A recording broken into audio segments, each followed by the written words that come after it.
Good evening, everybody. I'm Sam Harrell. I'm an incident information officer with the Alaska Incident Management Team. This is the virtual community meeting for the Creek Fire, November 9th. So, same rules as were before. We're coming to you live on the Sierra National Forest Facebook page and also streaming live on the Creek Fire Information YouTube channel.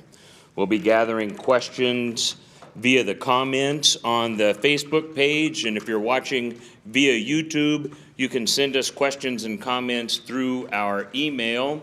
That is 2020.creek@firenet.gov. And members of my staff are monitoring those, and they'll be feeding those questions to us that we can answer by our subject matter experts here once we get through our presentation. So let's keep it fire related, and we'll do our best to answer those this evening. Those that we can't get to this evening, though, we will follow up with those and respond to those questions either on Facebook or to you through email. If you're not able to finish watching all of it tonight, or if you're joining us late, these are being recorded and they will be available to view afterwards, both on Facebook and YouTube. Any questions that are posted later, we'll also be following along and monitoring incoming questions, both in the email and on Facebook, and we'll keep responding to those and answering those questions as they come in. So just to kind of run through the agenda here real quick tonight, we'll have Ed Sanford, our incident commander, Jim Dudley, the incident meteorologist, Byron Kimball, our fire behavior analyst. He'll be here with us. Brian McCoy, air resource advisor, tell us a little bit about the smoke impacts or the lack thereof with our weather. Operations Chief Cato Howard will join us, and also with us tonight is the District Ranger for the Bass Lake Ranger District of the Sierra National Forest is Denise Tomey. So one person that was not able to make it tonight, and he's very upset that he wasn't able to make it, but prior commitments are keeping Fresno County Supervisor Nathan Magsig from being able to participate tonight. He will be monitoring his Facebook page for questions. If you have any questions for him, you can also find information if you're here in Fresno County at fresnocountyca.gov/recovery. We'll also have that URL for you in the comments so that if you're looking for information from the county, you'll be able to find it through there. So just a few statistics as we get going. We haven't had much in the way of fire growth. We're still at 379,729 acres, and we remain at 70%. We still have 9 hand crews and 3 helicopters, 10 engines working with us, and quite the lineup of heavy equipment as we work through our suppression repair and road repair work. Right now we have 656 personnel still assigned to the fire. All right, I think we're ready to go here with some introductory comments from Ed Sanford, our incident commander. Welcome, Ed. Thank you, Sam. My name's Ed Sanford. I'm the IC for the Alaska team, and Tom Kurth is my deputy IC. This is our second public meeting, and I think last time I talked to you guys, I talked about our travel here and our interactions with the Forest Service and CAL FIRE. I'm going to tell a little bit about us tonight. So this team is made up of a bunch of agencies, and those agencies are State of Alaska employees, the Bureau of Indian Affairs, the BLM, U.S. Forest Service, private entities. That makes up this team. That in the interagency realm, when we're dealing with fires and having all those experts come together and work together, train together, so we can manage incidents, whether it's disasters or wildland fires. So that makes up our team.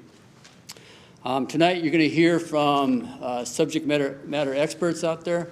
You're going to talk about the fuels. We're going to talk about the weather conditions. You're going to hear operations get up here and talk about currently what we're doing and kind of the direction we're going.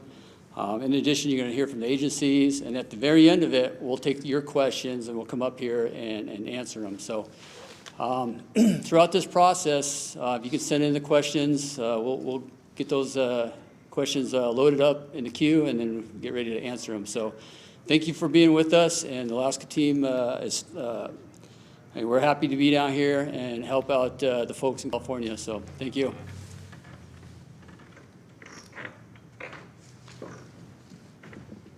Okay, next up, Jim Dudley, incident meteorologist. Yeah, good evening, everybody. Incident meteorologist Jim Dudley here. So we had the snow event that occurred mainly yesterday across the fire. Snow amounts range from about 4 to 6 inches in Shaver Lake up to 10 to 12 in the Huntington Lake area. I think Kaiser Pass had 12 inches. So pretty good snow up on the high end of the fire, and of course that the weather has changed today. Obviously, we have sunny skies and everything. So for the next couple of days on the fire, we are expecting dry weather like we had today. Pretty much full sunshine during the days and cool temperatures. I'm going to go with the matrix now. Is that on screen now? All right, very good. So what I have shown here is what we call our weather matrix for the fire here. It's basically what we use as a planning tool.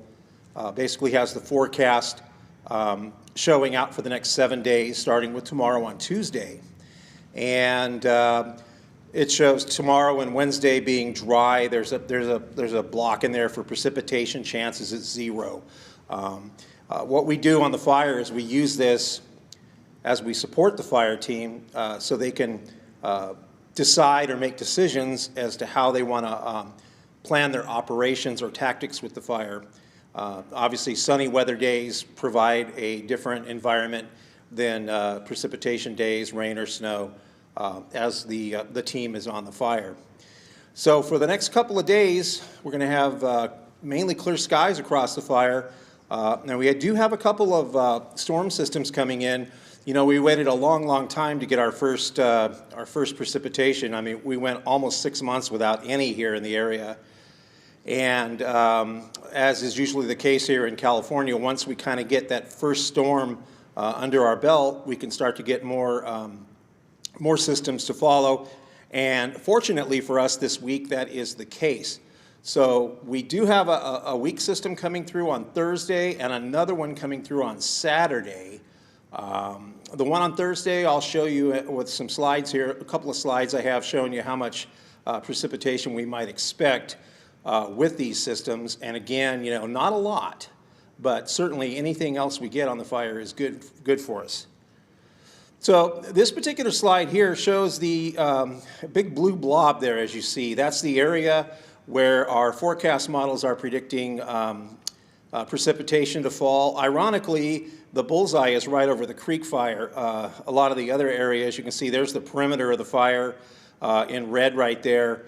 Again, this is like a 6-hour period of precipitation on Thursday, and we are expecting only light amounts with this, maybe up to 1/10 of an inch of rain at the lower elevations, and up to maybe an inch or slightly more than an inch of snow up over the higher elevations of the fire. And our snow level that day is going to be around 6,500 feet to around 7,500 feet. So the top portion, or the middle and top portions of the fire may see a little bit of snow with that. Again, I don't see this as a big snow event. However, it is a change. And it's a welcome change because, again, any bit of precipitation can be beneficial. The next system comes in on Saturday. Now, this one here is coming in from a different direction. You may notice there's these little barb-looking things on the showing there behind the precipitation, which is shown in the blues and the greens and the grays. That just shows the direction the wind is coming in from. So this system for Saturday is coming in from the northwest, and it looks like it's got a little bit more moisture with it, and we're predicting about 2 to 4 inches of snow up in the higher country, and precipitation amounts from around 1,500ths to 2,500ths of an inch on the lower part of the fire. Again, this is not a tremendous amount, but every bit counts, especially this time of the year. So we're very happy to see, at least from the moisture and hydrologic perspective, that we are getting a little bit more precipitation on the fire. Looking into next week, I don't have any slides for this, but you guys, a lot of you are very savvy out there when it comes to weather, and you have apps. There are some indications that we might see some additional rain next week. But again, the amounts and where it might end up is still uncertain at this time. So we'll certainly keep advising the incident management team as they move forward in their work here on the fire. So that concludes your weather for this community meeting. Again, I will be here if you have any weather questions. You can ask me and when we get to the question period. Thank you, and have yourself a good evening. All right, thank you, Jim. All right, Byron Kimball now. Let us know what's happening with the fire behavior out there. Good evening, Byron Kimball. I'm the fire behavior analyst working with the team on the Creek Fire. So with our snow event over the weekend, definitely helped our situation. That much moisture across the fire really knocked down the ability of the fire to continue to spread. That's driven by our fine fuels, the grasses, the pine needles, all that. Those are now so moist they won't burn. The fire just takes too much energy for the fire to drive that moisture off, and so it really has stopped doing that. Not to say we don't still have burning going on out there. We did fly a mission this morning with our Cobra infrared helicopter that was able to see a number of places, particularly up in the Pond Lily Lake area, out Pumice Butte area, where we've been looking at the last few days as our major threat. Basically what we have now is hundreds of campfires spread across the perimeter of the fire. No more large expanses of fire, just all these dots, all these point sources spread across the landscape as that fire continues to burn in the heavy fuels that it was seated in previously. And so we see that all the way from Thomas Edison, all the way around Pincushion Peak up to Pond Lily, and we see it over on the west, the northwest area up in our division Juliet around the Tower Knob area. That's going to continue to be there. Those campfires, if you will, are going to continue to burn until they either consume the fuel that they're burning in, or we get enough significant moisture to put those fires out. Significant moisture, probably 4 to 6 inches of moisture. Like I said, the snow helped, but one of the things that the snow didn't do for us was put a lot of things out because it occurred over such a long duration of time. Very good for getting the fuels wet, not so good for putting the fire out because the fire is actually able to melt the snow as it comes in lightly. Good drenching rain would actually help to put things out probably a little quicker, but we need to balance that with the other side of that drenching rain and the fact that the ground doesn't absorb water that quickly, and that could cause some issues for us. So we're looking for that more extended period of rainfall, just more and more moisture to come across the fire to help us cool the remaining hot spots off, put those campfires out, and let us get to a point to be able to say that this fire is done. Thank you. All right, thank you, Byron. Next, we have Brian McCoy, our resource advisor, explain a little bit about the smoke impacts or the lack thereof. Thank you. Good evening, everyone. It's a privilege to talk to you today about smoke or lack thereof. We can all just take a big breath and I know everyone out there has been through it for the last couple months. I could feel you. And saw everybody out there running around today and getting some exercise. The storm that we saw this weekend did a couple things to clear out smoke out of the area. We saw the winds in front of the storm scour out all through the perimeters of these surrounding communities to provide some relief there. And then the precipitation that followed blanketed the entire firescape with up to a foot of snow, which has helped to minimize smoke production also.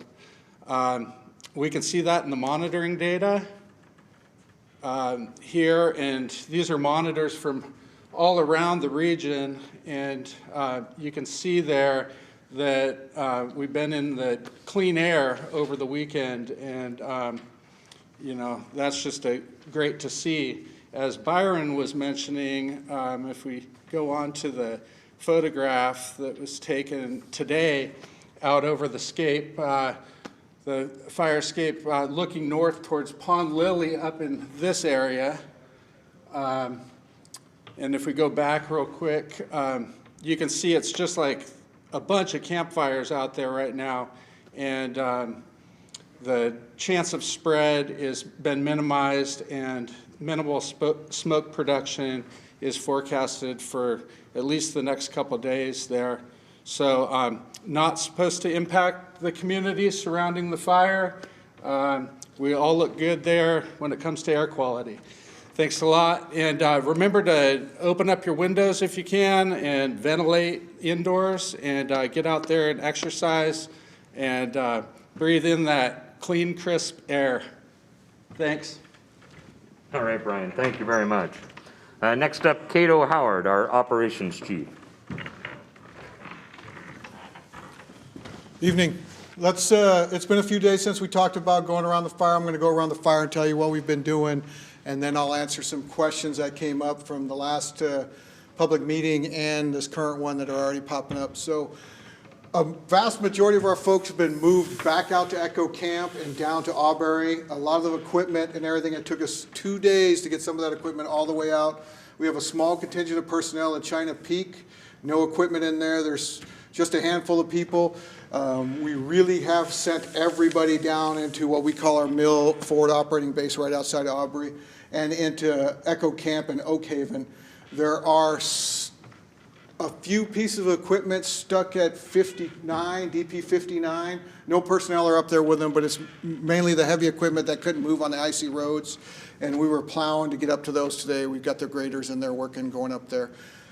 And on the bottom half here, these folks have been staying warm. We got sleepers down there for them, and warm camp food, and the heli base is down here. So on this aspect, we've been kind of stalled doing our rehab work in here all along the fire. We've been trying to get accomplished some of the smaller stuff. We have a couple of cabins that have cabin wrap out in this area that need to be taken care of. We have a repeater up by Mammoth that has to come out. And we had 3 crews for our staff up in Mammoth that were monitoring that Pond Lily area, and they went to retrieve equipment today. It had to be plowed out, and they're bringing it down, and there will be nobody up in that area after tomorrow. We'll be monitoring that by air, but we're also not too worried about it spreading or moving in that area. So the tasks so far have been opening up the roads back again to get in do our job. We've broken up our resources into separate specific groups for suppression repair, for the roads, heavy road repair, chipping, and hazard tree removal. And that's the groups that are going to stay. There's going to be, we're necking it down just a little bit, our staff, right sizing our stuff. 250 people after Friday. And they'll be based out of, we're hoping to be out of China Peak. We'll be in Auberry and Mill Staging, which are right next to each other, some in Echo and Oak Haven, and they're almost done with this. A couple more days in there, and then our primary focus is going to be this area in here, next to Huntington Lake and Shaver Lake, which is going to take a long time to get a lot of that stuff done. Probably 7 to 10 more days before we get moving. The red line, let's go, I have some notes here. Let's talk about a couple things here. Containment. You're probably not going to see, there's a couple questions on why the containment hasn't changed. And the fire containment, the fire is confined by the rocks and the weather right now up in that area. It's not going to go anywhere. You probably won't see any black line up there. We don't put black line on any of the map unless we walk it and ground truth it. So we have put it everywhere we have been that we can say it's not going to come out of there.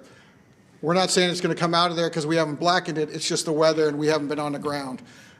I flew up there today. There is still smokes in this valley in here. There's smokes up there at Pond Lily, but that's about a lot of the smokes are about gone from both of those areas. In a few more days of this weather and they'll be gone. The next thing is ologist. We call ologist everybody but firefighters. I don't know if you were a firefighter, married to one, or work with one. We tend to measure everything with a rope and cut it with a chainsaw. Those aren't the guys you want putting stuff back together. They do a great job, but those aren't the guys you want putting it back together. You want the ologists, the archaeologists, the ecologists, and soil and waters and roads out there monitoring what we're doing. And there's a lot of that staff out there too that we do not show, talk about very much. We talk about firefighters, but there's approximately 20 of those staff out there right now. They range from road work, archaeologists, ecologists. There's a couple folks out there that are working with native sites on it. We're working with the local native communities to make sure their arc sites are maintained and safe, and if any damage is in there, we put them back to how they were. The next one is piles. I can't tell you when those piles are going to be burned or how they're going to be burned. They work under a prescribed fire plan. There's certain conditions that have to line up with environmental factors for that to happen and air resource qualities for California. I do not know the standards for that area. I do know they're pretty tight for air quality standards. Even after all the smoke this summer, that is not considered a natural event. Only wildfires are considered natural events, and everything else has to be scheduled and planned according to air resources and policies. And let's see, are there any people stuck? No, they're not stuck. They're on hold in place until we get the roads plowed, so they're not stuck. The China Peak folks got a lot of snow, and they haven't been coming out of China Peak. They're driving slowly coming out. There's a lot of traffic on those roads, even for this weather. So please, if you see any kind of ice or snow on there, consider it black ice and just slow down, watch our equipment.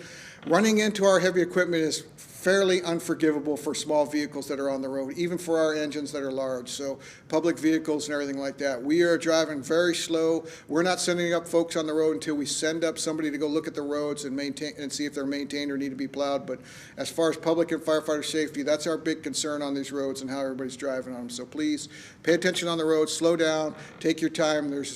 You have the rest of your life to get to wherever you're going. It's always shorter if you get into an accident. Thanks. All right, Cato, thank you very much. Now we'll have District Ranger Denise Tolmie. All right, Denise, your turn. Thank you, Sam.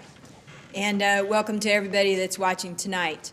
I just wanted to take the opportunity to answer a few questions that did come in prior to this evening's broadcast.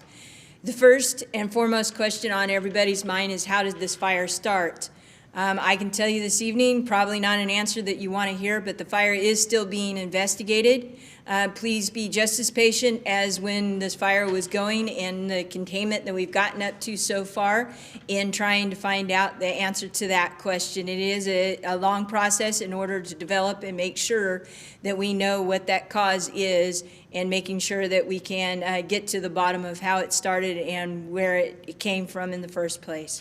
So please be patient with us in involving that investigation so it can be sure to be investigated appropriately. Second questions that we've received, I'm sure everybody is anxious to find out about the forest closure order that's been in effect since day one of this fire. Just to let you know, the current forest orders was set to expire on November 9th, which is today, at midnight. Just so you know, we have gone, and the forest supervisor signed into effect today the extension of that forest closure order until November 24th of this year.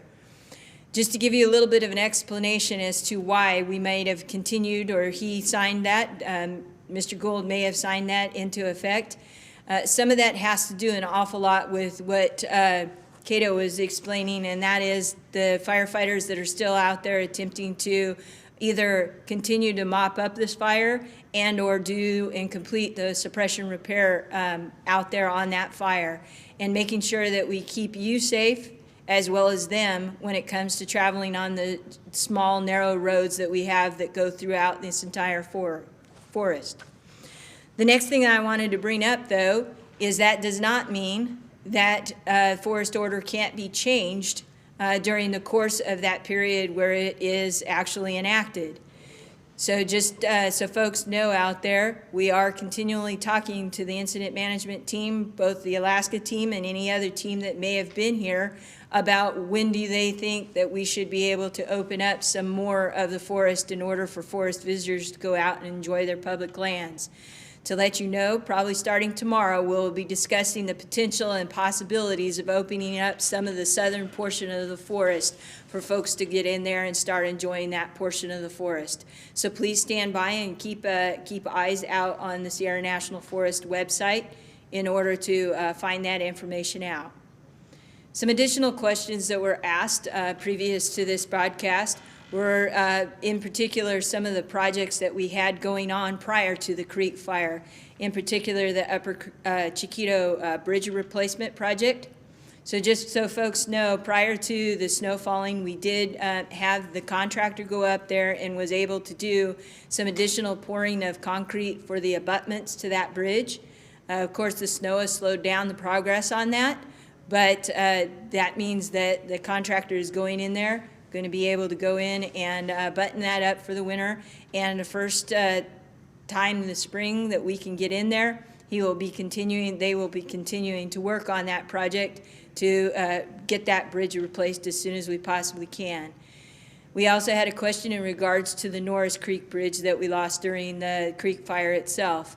That bridge is also, there are plans for this spring to make sure that we are set in position to be able to replace that bridge as soon as we possibly can as well.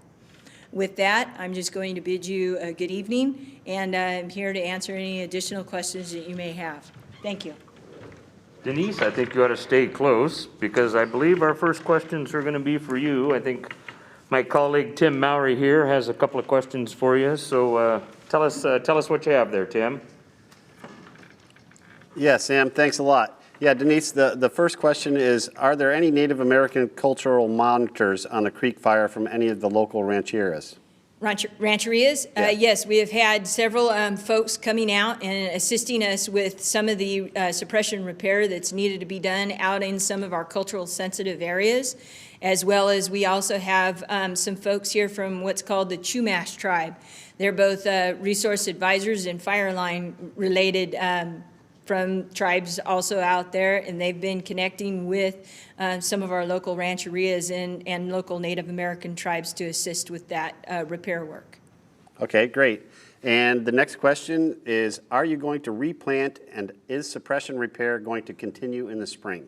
Yes, so whatever we cannot successfully do as far as suppression repair goes out there right now based off of conditions, we will continue on in the spring. And yes, we will be evaluating throughout this entire winter where some of those areas are that we may be doing some planting of conifers in order to start growing the forest back. How's that? Thanks a lot. All right, Denise, thank you very much. I believe we have some questions for operations. Cato, if you could come back up here on the stage, please. I believe Tim has a couple of questions for you. All right, here we go. Yeah, Cato, just one question as of right now, and it's pretty timely. Is snow more effective in stopping a fire than rain?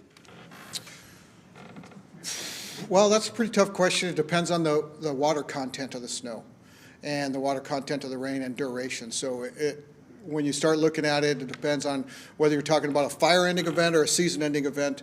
I would say the snow is better at season-ending event because the cold comes with the snow. Fire-ending event would be rain. Duration for rain is variable by where you're at, but right now with the drought you're in, 3 to 5 tenths over 5 days, spread over 24 hours would be a fire-ending event. Something like this is a season-ending event, but it's got to stay. That doesn't mean everything is going to go out. It just means the large fire growth potential is at a minimum. Thanks, Cato.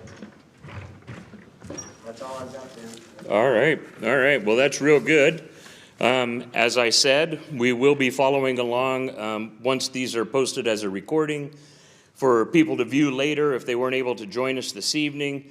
My staff and I will be following along to see what questions come in and we'll answer those. Also, we'll still be responding to the email.